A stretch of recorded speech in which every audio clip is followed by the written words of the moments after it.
بها حر الوباء الحاتمة المصطفى والمرتضى وبناهما والفاتحة. الحمد لله رب العالمين، والصلاة والسلام على سيد الأنبياء والمرسلين وعلى آله الطيبين الطاهرين وأصحابه أجمعين. أما بعد، فأعوذ بالله من الشيطان الرجيم. بسم الله الرحمن الرحيم.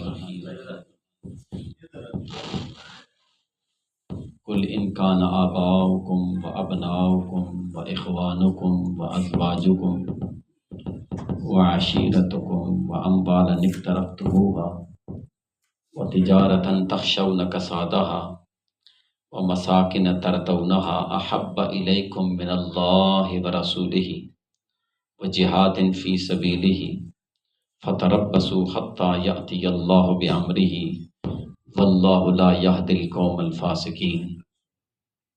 صدق اللہ مولانا العظیم وصدق رسولہ النبی الکریم الامین.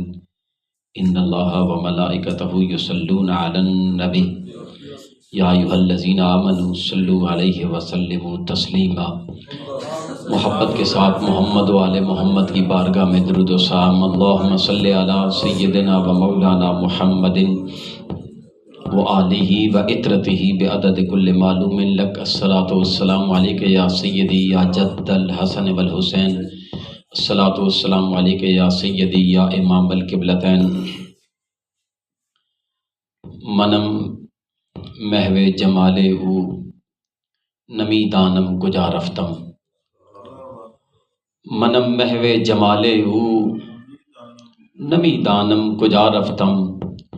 شدم غرق وصال او نمی دانم کجا رفتم. غلام روئے او بودم اسیر بوئے او بودم. غبار کوئے او بودم نمی دانم کجا رفتم.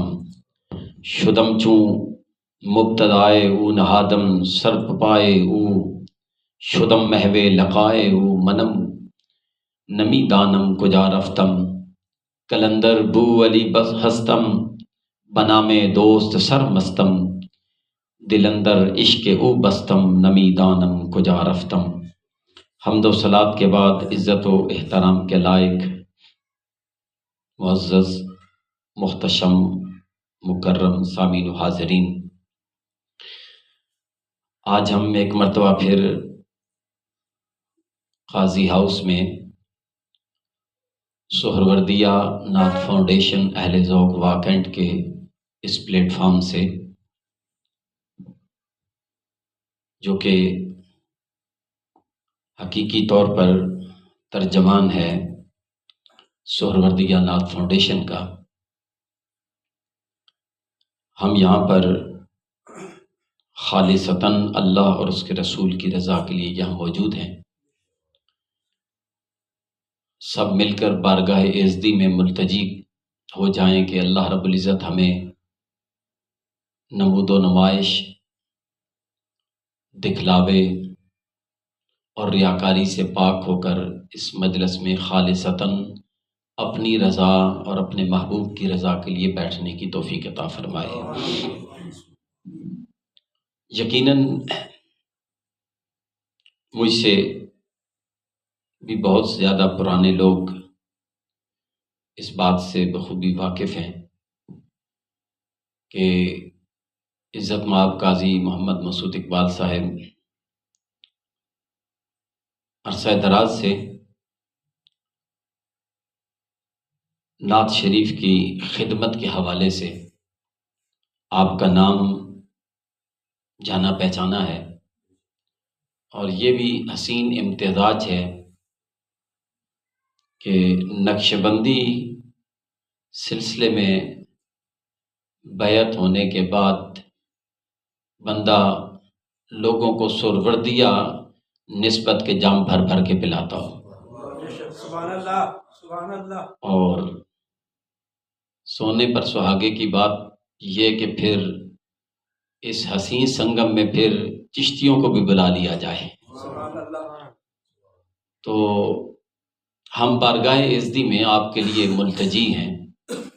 اللہ پاک آپ کی اس کاوش کو اپنی بارگاہ میں اپنے محبوب کے توسل کے ساتھ شرف قبولیت نصیب فرمائے، آمین حاسدین کے حسد، منافقین کے نفاق اور شیاطین اور شرور زمانہ کی شر سے محفوظ و مامون فرمائے۔ آج کا موضوع بھی گزشتہ کی طرح منفرد ہی ہے۔ یہ ہمارے شہزادے قاضی بلال مسعود صاحب جو ہیں، ان کی کاوش ہوتی ہے، یہ چاہتے ہیں کہ نیا سے نیا مضمون ہو، اس پر کوئی بات کہی جائے۔ آج چونکہ خطاب تو علامہ ہزاروی صاحب کا ہونا تھا، ذوالفقار احمد ہزاروی صاحب، وہ اپنی ایک نجی مصروفیت کی وجہ سے انہیں جانا پڑا، اور مجھے رات لیٹ جب یہ میسج ملا کہ پھر گفتگو آپ نے کرنی ہے، تو ٹاپک چونکہ ایسا ہے کہ اس پر عمومی طور پر کبھی گفتگو نہیں ہوئی، اور ٹاپک ہے عشق رسول اور علامہ محمد اقبال رحمۃ اللہ علیہ قادری۔ تو میں نے میزبانی کا حق ادا کرتے ہوئے ایگزیکٹ 7:30 بجے اس گھر میں موجود تھا، تو میزبانی کا ہی حق ادا کرتے ہوئے انشاءاللہ میں چند جملوں کے ساتھ آپ سے اجازت لے لیتا ہوں۔ میں نے قرآن مجید فرقان حمید کی جس آیت کا سہارا لیا ہے، ویسے تو کثیر آیات دال ہیں، دلیل ہیں عشق رسول پر۔ عشق در حقیقت اس کیفیت کو کہتے ہیں جہاں محبت اپنی انتہا اور عروج کو پہنچے، اور اس کے بعد کا جو مرحلہ ہوتا ہے وہ مرحلہ عشق ہوتا ہے۔ اور عشق اس بات کا متقاضی ہوتا ہے کہ وہ پھر اپنی معشوق کے ساتھ عشق اس انتہا درجے کا کرتا ہے کہ اسے باقی ساری مخلوقات ہیچ نظر آتی ہیں، اپنی معشوق اوپر نظر آتی ہے۔ اس لیے اللہ رب العزت نے قرآن مجید فرقان حمید میں جو آیت مقدسہ میں نے سہارا لیا جس کا، وہ سورہ توبہ کی آیت نمبر 24 ہے۔ میں نے کہا کہ اس کے علاوہ بھی بہت ساری آیات ہیں جو عشق رسالت مآب صلی اللہ علیہ وسلم کے لیے پیش کی جا سکتی ہیں، مگر یہ انتہا درجے کی عشق بھی جب اپنے کمال کو پہنچتا ہے تو یہ کیفیت اسے نصیب ہوتی ہے۔ اللہ رب العزت نے ارشاد فرمایا، قل اے محبوب صلی اللہ علیہ وسلم آپ فرما دیجئے، ان کان آباؤکم، اگر تمہارے ماں باپ، و ابناؤکم تمہارے بیٹے، و اخوانکم اور تمہارے بھائی، و ازواجکم اور تمہاری بیویاں، و عشیرتکم اور تمہارے خاندان، و اموال اقترفتموہا اور تمہارے وہ مال جو تم کماتے ہو، و تجارتاً تخشون کسادہا اور تمہاری وہ تجارت جس کے نقصان کا تمہیں خدشہ رہتا ہے، وہ مساکن تردونہا اور وہ مسکن، وہ مکان، وہ بنگلے، وہ کوٹھیاں جن میں تم رہائش پذیر ہو۔ یہ ساری چیزیں گنوانے کے بعد کہا، احب الیکم من اللہ ورسولہ، اگر یہ سب چیزیں اللہ اور اس کے رسول کی محبت سے بڑھ گئیں، ان کی محبت غالب آ گئی اللہ اور اس کے رسول کی محبت سے، وہ جہاد فی سبیلہ اور اس محبت کو پانے کے لیے جو جد و جہد کی جاتی ہے، محنت کی جاتی ہے، یا جہاد فی سبیل اللہ، جہاد بالقتال کر لیا جائے، ان تین چیزوں پر اگر یہ باقی محبتیں غالب آ گئیں، اللہ پاک فرماتا ہے فتح ربسو حتی یاتی اللہ بامرہ، پھر انتظار کرو، اللہ کا حکم آنے والا ہے، اللہ کا ایک امر ہونے والا ہے، اور وہ یہ ہے کہ واللہ لا یہدی القوم الفاسقین، ایسے لوگ فاسق ہو جاتے ہیں، ان کو کبھی پھر رائے ہدایت نہیں ملتی۔ یعنی کسی محبت کا اللہ تعالیٰ نے انکار نہیں کیا کہ آپ کے دل میں والدین کی محبت نہ ہو، اولاد کی، بہن بھائیوں کی، اپنی بیویوں کی، اپنے خاندان کی، اپنے مال کی، تجارت کی، مکانات کی، کسی محبت کی نفی نہیں کی، مگر جب اللہ اور اس کے رسول کی محبت کے ساتھ کمپیئر کیا اور موازنہ کیا تو فرمایا مومن وہی ہوتا ہے جو یہ محبتیں رکھنے کے ساتھ ساتھ اللہ اور اس کے رسول کی محبت کو انتہا درجے تک لے کے جائے، اور وہ درجہ عشق تک پہنچے کہ جب ان کی محبت آ جائے پھر یہ ساری محبتیں اسے کم تر نظر آئیں۔ سبحان اللہ۔ یہ در حقیقت عشق ہے، اور اسی عشق کی تعلیم علامہ محمد اقبال رحمۃ اللہ علیہ نے اپنی کتب میں، اپنی شاعری میں دی ہے۔ میں اس کے چند نمونے آپ کے سامنے رکھتا ہوں، لیکن اس سے قبل میں آپ کو عشق کی مثال ایک دیتا ہوں کہ عشق کامل کب ہوتا ہے۔ حضرت سیدنا فاروق اعظم رضی اللہ تعالیٰ عنہ سے سرکار دو عالم صلی اللہ علیہ وسلم نے پوچھا، عمر مجھ سے کتنی محبت کرتے ہو؟ تو جناب سیدنا عمر فاروق رضی اللہ تعالیٰ عنہ نے ارشاد فرمایا، یا رسول اللہ مجھے ساری کائنات سے بڑھ کر، مگر اپنی جان کو چھوڑ کر، سوائے اپنی جان کے جو میری پسلیوں کے درمیان پھنسی ہے، اس کے علاوہ میں کائنات کی ہر چیز سے بڑھ کر آپ سے محبت کرتا ہوں۔ حضور علیہ الصلوۃ والسلام نے فرمایا، یا عمر لا تم ایمانوں کا، عمر ابھی تیرا ایمان مکمل نہیں ہوا۔ تھوڑا آپ سوچیں، غور کریں، کلمہ کب کا پڑھ چکے ہیں، نمازیں کتنی سرکار کے ساتھ پڑھ چکے ہیں، کتنے غزوات میں جا چکے ہوں گے، کتنی صحبت حاصل کر چکے ہیں، مگر حضور نے فرمایا یہ جو فیصلہ تم نے کیا ہے اپنی محبت کا اور عشق کا میرے ساتھ، یہ ایمان کو کامل کرنے والی بات نہیں ہے۔ فاروق اعظم نے یہ بھی نہیں پوچھا یا رسول اللہ وجہ کیا ہے، بس وہاں کھڑے کھڑے آپ نے فیصلہ کیا اور فرمایا، یا رسول اللہ مجھے اپنی جان سے، قسم اٹھا کے کہا، اللہ کی عزت کی قسم، مجھے اپنی جان سے بھی بڑھ کر یا رسول اللہ آپ سے محبت ہے۔ سبحان اللہ۔ حضور نے بھی پھر لجپالی کی حد کی، عنایت کی حد کی، سرکار نے بھی دیر نہیں کی، میرے آقا نے فرمایا الآن تم ایمانوں کا یا عمر، ابھی ابھی تیرا ایمان مکمل ہو گیا ہے یا عمر۔ تو ایمان اس وقت کامل ہوتا ہے جب اپنی جان، اپنی عزت، اپنا مال، اپنا خاندان اور اپنے رشتہ دار و اقربا اور اپنے مساکن، رہنے کی جگہ، اپنی تجارت، اپنے اموال، ان سب سے بڑھ کر رسول اللہ سے محبت ہو جائے، یہ عشق ہے۔ اس لیے میرے آقا کریم علیہ السلام کی وہ مشہور زمانہ حدیث جو تمام علماء آپ کو سناتے ہیں، اور امام بخاری اور امام مسلم نے اس کو نقل کیا، کئی محدثین اکرام نے اس کو نقل کیا ہے، اور مختلف الفاظ ہیں، طرق بھی مختلف ہیں، اسانید بھی مختلف ہیں، الفاظ بھی مختلف ہیں، لیکن ساروں کو جوڑا جائے تو یوں بنتا ہے، لا یؤمن احدکم حتی اکون احب الیہ من والدہ وولدہ ونفسہ ومالہ وعرضہ والناس اجمعین۔ حضور نے فرمایا وہ بندہ کبھی مومن ہو ہی نہیں سکتا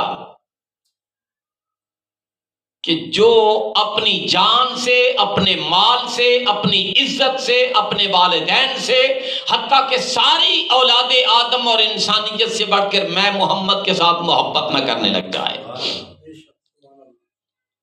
اب یہ جو محبت کا معیار ہے یہ بصورت عشق ہے.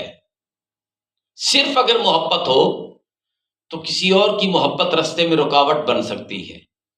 جب کسی چیز کی محبت سرکار کی محبت کے ساتھ رکاوٹ نہ بنے اور وہ اپنی منزل کو پانے کے لیے تمام محبتوں کو ہیچ سمجھے اور سیدہ کائنات کے بابا کی محبت کو اوپر رکھے تو سمجھے وہ بندہ عاشق ہو چکا ہے.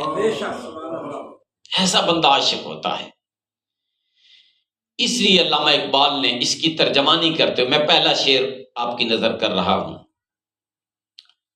یہ صرف مشہور ہی نہیں ہے بلکہ اشعار کی صورت میں علامہ کا یہ شعر شاعری میں، اشعار کی صورت میں، رباعیات کی صورت میں نہیں، رباعی میں آخر میں پیش کروں گا جو آپ کی تمام رباعیات پر بھاری ہے، اور اشعار کی صورت میں یہ شعر تمام اشعار پر بھاری ہے کہ آپ نے فرمایا کی محمد سے وفا تو نے تو ہم تیرے ہیں. یہ انتہا درجے کی محبت، جب محبت اپنے کمال اور عروج کو چھوتی ہے اور عشق کی وادی میں جب بندہ قدم رکھتا ہے تو یہ مقام پاتا ہے کہ محمد سے وفا تو نے تو ہم تیرے ہیں. یہ جہاں چیز ہے کیا، لوح و قلم تیرے. یہ جو ہم تیرے ہیں نا، اس میں علامہ مراد نہیں ہے، اس سے اللہ کی ذات ہے. فرمایا کی محمد سے وفا تو نے تو ہم تیرے ہیں. آپ کہیں گے کہ علامہ کے شعر کو آپ اللہ کی ذات کے ساتھ کس طرح جوڑ سکتے ہیں، تطبیق ہونی چاہیے. تو قرآن کہتا ہے، قرآن کہتا ہے قل ان کنتم تحبون اللہ فاتبعونی یحببکم اللہ. قرآن کہتا ہے کہ محبوب ان سے کہہ دیجئے، یہ دعویٰ کرتے ہیں کہ ہمیں اللہ سے محبت ہے، ہمیں اللہ سے محبت ہے، ہمیں اللہ سے محبت ہے. اگر اس دعویٰ میں سچا ہونے چاہتے ہو فاتبعونی، پس آمنہ کے لال کی اتباع کرو، پس حسنین کے نانا کی اتباع کرو، ان کی پیروی کرو، ان کے پیچھے چلو، ان کے نقش قدم پہ چلو. یا اللہ سلا کیا ہے؟ فرمایا یحببکم اللہ. پہلے تمہارا دعویٰ تھا کہ تمہیں اللہ سے محبت ہے، وہ تو شاید پورا ہو یا نہ ہو، لیکن جیسے ہی مصطفیٰ کی غلامی میں آؤ گے اب صلے میں یہ ہے کہ میں رب ہو کر تم سے محبت کروں. اب بندے کی محبت کا دعویٰ کبھی سچا ہوتا ہے، کبھی جھوٹا، کبھی اکمال کو اتمام کو پہنچتا ہے، کبھی راہ میں رہ جاتا ہے، کبھی منزل پا جاتا ہے یہ دعویٰ کہ میں اس دعویٰ میں سچا ہوں کہ مجھے اللہ سے محبت ہے، کبھی یہ دعویٰ دکھلاوا بن جاتا ہے. بالعموم ہمارے معاشرے کا شعار بن چکا ہے، نعرہ ہے، جھنڈے ہیں، شور و غوغا ہے، دکھلاوا ہے، سوشل میڈیا ہے، یہ دعوے کی صورتیں ہیں نا. لیکن ضروری نہیں کہ یہ سارے دعوے اپنے کمال کو پہنچیں، اپنے اتمام کو پہنچیں اور ہر دعویٰ کرنے والا اس دعوے میں سچا بھی ثابت ہو. ایسا نہیں ہوتا. جیسے ہی دکھلاوا آئے گا تو اس کو رد کر دیا جائے گا. وہ نہ مقبول بارگاہ الہ ہوگا، نہ مقبول بارگاہ مصطفیٰ ہوگا. کئی چیزیں اپنے دعویٰ کو اپنی منزل پر پہنچانے میں رکاوٹ بنتی ہیں. میں ان میں ایک چیز آپ کے سامنے، چونکہ ایمان کی بات کی ہے تو پھر حدیث یاد آ گئی، چونکہ میرا مشغلہ ہے حدیث نبویہ کا. سنی حدیث، میں یہ کل درس دے رہا تھا بچوں کو اور رات کا ان کا درس حدیث کا پیریڈ ہوتا ہے، تو اس میں نے یہ حدیث ان کو سنائی. میرے آقا کریم علیہ السلام نے ایک مرتبہ کہا اللہ کی قسم وہ مومن نہیں، اللہ کی قسم وہ مومن نہیں، اللہ کی قسم وہ مومن نہیں. 3 مرتبہ قسم اٹھا کے کہا. آپ ایمان سے تھوڑا سا اہل ذوق لے کر اس بات کو سنیں اور تفکر لے کے اس بات کو سنیں. ایمان سے بتائیں، جس کو کملی والے کہہ دیں کہ وہ بندہ مومن نہیں تو وہ 1000 مرتبہ اپنے ایمان کا دعویٰ کرتا رہے تو کیا اس کا دعویٰ قابل قبول ہوگا؟ سرکار ہی کہہ رہے ہیں اللہ کی قسم وہ مومن نہیں، اللہ کی قسم وہ مومن نہیں، اللہ کی قسم وہ مومن نہیں۔ صحابی کہتے ہیں ہم نے پوچھا قلنا یا رسول اللہ من، کون ہے یا رسول اللہ وہ جو مومن نہیں ہے جس پر آپ قسمیں اٹھا رہے ہیں؟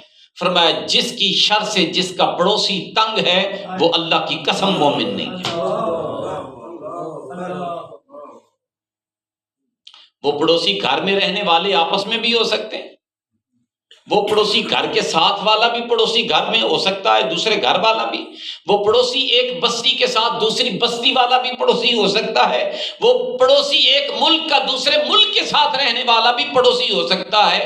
ہر صورت میں جہاں جہاں اس کا پڑوس بنتا ہے، اللہ نے فرمایا اگر پڑوس میں رہنے والا تیری شر سے تنگ ہے، اللہ کے محبوب نے فرمایا، تو اللہ کے محبوب نے قسم اٹھا کے 3 مرتبہ کہا اللہ کی قسم وہ مومن نہیں، اللہ کی قسم وہ مومن نہیں، اللہ کی قسم وہ مومن نہیں۔ ہم ایمان کے ٹھیکیدار بن کر اگر یہ دعویٰ کرتے بھی رہیں تو ہماری بات رد ہو سکتی ہے، آمنہ کے لال کی بات کبھی رد نہیں ہو سکتی۔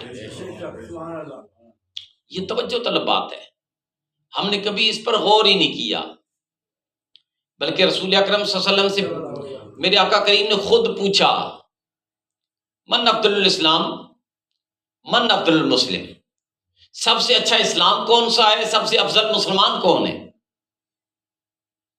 افضل، سب سے افضل، جس کی فضیلت سب سے زیادہ ہے اسلام میں، وہ مسلمان کون سا ہے؟ حضور نے فرمایا من سلم المسلمون من لسانہ و یدہ۔ ہم مسلمان اس کو صحیح سمجھتے ہیں جس کی پگڑی بہت بڑی ہو، جس کی داڑھی بہت بڑی ہو، جب و دستار کا مالک ہو، اور کوئی اچھی محفل کا انعقاد کروا لیتا ہو، اچھے نعرے لگا لیتا ہو، اچھی دیگیں پکوا لیتا ہو۔ مادر کے ساتھ نثار صاحب معیار یہی ہے ہمارا معیار یہی ہے، لیکن اللہ کے رسول کے ہاں مسلمانی کا یہ معیار نہیں ہے۔ حضور نے فرمایا کامل مسلمان وہ ہے، افضل مسلمان وہ ہے جس کی زبان اور ہاتھ کے شر سے دوسرا مسلمان محفوظ ہو جائے۔ تو ہم تو تحریراً بھی تکلیف دے رہے ہیں، تقریراً بھی تکلیف دے رہے ہیں، عملاً بھی تکلیف دے رہے ہیں، قولاً بھی تکلیف دے رہے ہیں، فعلاً بھی تکلیف دے رہے ہیں۔ تو نام نہاد اسلام کے اور مسلمانی کے ٹھیکیدار بننے کی کوئی ضرورت نہیں ہے، وہاں تو کمی نہیں ہے غلاموں کی، نہ اللہ کے ہاں اللہ کے بندوں کی کوئی کمی ہے، عبادت گزار بندوں کی، نہ محبوب کے ہاں محبوب کے غلاموں کی کوئی کمی ہے۔ میرا یہ اپنا جملہ ہے، ساری کائنات بھی اگر سجدہ الہی سے انکار کر دے اور اللہ کی عبادت سے انکار کر دے تو کیا اس کی کبریائی میں یا عظمت میں کوئی فرق آئے گا؟ اور ساری کائنات رسول اللہ کی غلامی چھوڑ دے تو کیا رسول اللہ کی عظمت اور رفعت اور بلندی اور مقام اور مرتبہ میں کوئی کمی آئے گی؟ کچھ بھی نہیں۔ تو پھر بگاڑا کس کا؟ اللہ کا کچھ، رسول اللہ کا کچھ بگاڑا؟ ہم نے اپنا ہی سب کچھ بگاڑا۔ اس لیے علامہ نے کہا تھا اپنے من میں ڈوب کر پا جا سراغ زندگی، تو اگر میرا نہیں بنتا نہ بن، اپنا تو بن۔ یہ بھی ایک حدیث کا سہارا ہے اور یہ حدیث کی تشریح ہے۔ علامہ کہتے ہیں اپنے من میں ڈوب کر پا جا سراغ زندگی۔ حدیث کیا ہے؟ حضور نے فرمایا من عرف نفسہ فقد عرف ربہ، جس نے اپنے من میں جھانکا اور اپنے من کی دنیا کی سیر کر کے اپنے من کو پا لیا اور اپنی نفسانی خواہشات کا محاسبہ کر لیا، گویا اس نے اپنے رب کی حقیقت کو پا لیا ہے، اس کو رب کی معرفت حاصل ہوگی۔ پہلی مرتبہ آج سے 15-20 سال 20 سال ہو گئے اس کو حضور نصیر ملت سے میں نے یہ حدیث مکمل سنی، اپنے مرشد گرامی سے۔ اتنی حدیث تو سارے علماء سناتے تھے، اتنی حدیث سارے علماء سناتے ہیں، سناتے رہے، ہم بھی پڑھتے رہے۔ ہمارا تو مشغلہ ہی علمی، چونکہ اشرف شہزاد صاحب سلطان صاحب جانتے ہیں میرے والد صاحب کو، ہمارے دادا جی، ہمارا ایک علمی ذوق ہے، لیکن حضور نصیر ملت نے اس کو حدیث کو مکمل سنایا، آپ نے پیش کیا۔ آپ نے فرمایا من عرف نفسہ فقد عرف ربہ ومن عرف ربہ فقل لسانہ۔ حضور نے فرمایا جس نے اپنے نفس کو پہچانا اس نے اپنے رب کو پہچانا، اور جس نے اپنے رب کو پہچانا اس کی زبان گنگ ہو جاتی ہے، اس کی کلام قلیل ہو جاتی ہے، پھر وہ بے مقصد بات نہیں کرتا، پھر وہ پیر مہر علی شاہ کی طرح کہتا ہے چپ کر مہر علی اتھے جا نہیں بولنا۔ ہم نے تو معیارات ہی بدل لیے نا، ہمارا معیار تو کچھ اور ہے، دکھلاوا ہے، ریاکاری ہے، اور اللہ کے حضور تمام عبادات کی قبولیت میں جو سب سے بڑی آڑے چیز آتی ہے وہ دکھلاوا آتا ہے۔ آپ مطالعہ کریں قرآن و حدیث کا، سب سے بڑی چیز جس کو ہم نے کبھی سمجھا ہی کچھ نہیں، نماز پڑھیں گے متکبر ہو کر دکھلاوے کے لیے پڑھیں گے، حج کریں گے، مطلب اب جو ڈھونگ رچ رہا ہے اللہ ہمیں حقیقت کی طرف لے کے جائے۔ تو اس لیے علامہ نے کہا کہ تمہارا رب تم سے کہتا ہے کہ محمد سے وفا تو نے تو ہم تیرے ہیں، یعنی تم حضور کی غلامی میں آ گئے، پھر یحببکم اللہ، ہمیں تم سے محبت ہو گئی، ہم رنگ نہیں دیکھیں گے، ڈھنگ نہیں دیکھیں گے، نسب نہیں دیکھیں گے، حسب نہیں دیکھیں گے، مال نہیں دیکھیں گے، غربت نہیں دیکھیں گے، مکان نہیں دیکھیں گے، جھونپڑی نہیں دیکھیں گے، خاندان نہیں دیکھیں گے، قبیلہ نہیں دیکھیں گے، بس ہم یہ دیکھیں گے کہ تو سیدہ کائنات کے بابا کا غلام ہو چکا ہے۔ پھر رب ہو کر کہتا ہے مجھے تم سے محبت ہو گئی، ہم تمہارے ہیں، کہ محمد سے وفا تو نے تو ہم تیرے۔ یہ جہاں چیز ہے کیا، لوح و قلم تیرے ہیں، ہم تمہیں اس بات کا مالک بنا دیں گے، پہلی تقدیر ہم لکھتے تھے، اب تو اپنی تقدیر قلم اٹھا کے خود ہی لکھنا شروع کر۔ یہ عشق رسالت مآب ہے علامہ اقبال کا پیش کردہ، یہ انتہا ہے عشق رسالت کی۔ علامہ اقبال ایک اور مقام پر کہتے ہیں، آپ فرماتے ہیں کہ وہ حضور علیہ الصلوۃ والسلام کی ذات کو ساری کائنات کا مرکز سمجھتے ہیں، جس طرح ساری زمین کا مرکزی نقطہ کون سا ہے پتہ ہے آپ کو؟ بیت اللہ شریف، جدھر سے ماپے پیمائش برابر آتی ہے۔ اسی طریقے سے تمام مخلوقات، صرف انسان نہیں، ساری مخلوقات الہیہ کا جو مرکزی پوائنٹ ہے وہ رسول اللہ کی ذات ہے۔ علامہ اقبال نے کہا مرکزی پوائنٹ سے مراد کیا ہے، حدیث کا سہارا لیا، اور وہ حدیث کیا ہے؟ میرے آقا کریم علیہ السلام نے فرمایا میرا رب کہتا ہے لولاک لما خلقت الافلاک، لولاک لما خلقت الدنیا، لولاک لما خلقت الافلاک والدنیا، لولاک لما اظہرت الربوبیہ، محبوب اگر میں تجھے پیدا نہ کرتا تو کائنات کی کسی چیز کو پیدا نہ کرتا، بلکہ اپنا آپ رب ہونا بھی ظاہر۔ اچھا، اس جملے پر بھی اگر غور کریں تو یہ بھی اللہ کا اپنے محبوب سے عشق کی انتہا ہے، یہ بھی عشق کی انتہا ہے۔ اس عاشق نے جب اپنے معشوق کے ساتھ محبت کی اور عشق کیا تو اس درجے کا کیا کہ محبوبہ اپنے آپ کو اتنا کم تر نہ سمجھنا، تیری شان وراء الورا ہے، تجھے وہ مقام دیا ہے کہ اگر تو نہ ہوتا تو میں اپنا آپ بھی ظاہر ہونا مناسب نہ سمجھتا۔ اس لیے پھر علامہ اقبال نے یہاں پر یہ کہا ہے، اور آپ کہتے ہیں وجود مصطفیٰ سے ہے جہاں میں رنگ و بو پیدا، وجود مصطفیٰ سے ہے جہاں میں رنگ و بو پیدا، اسی کے نور سے آئینہ ہستی میں تو پیدا۔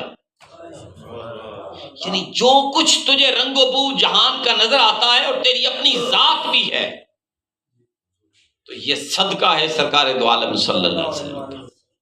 یہ علامہ اقبال کا سرکار کے ساتھ محبت ہے اور عشق ہے۔ اور آپ ایک اور مقام پر کہتے ہیں اطاعت رسول سے آتی ہے خودی کو بلندیاں،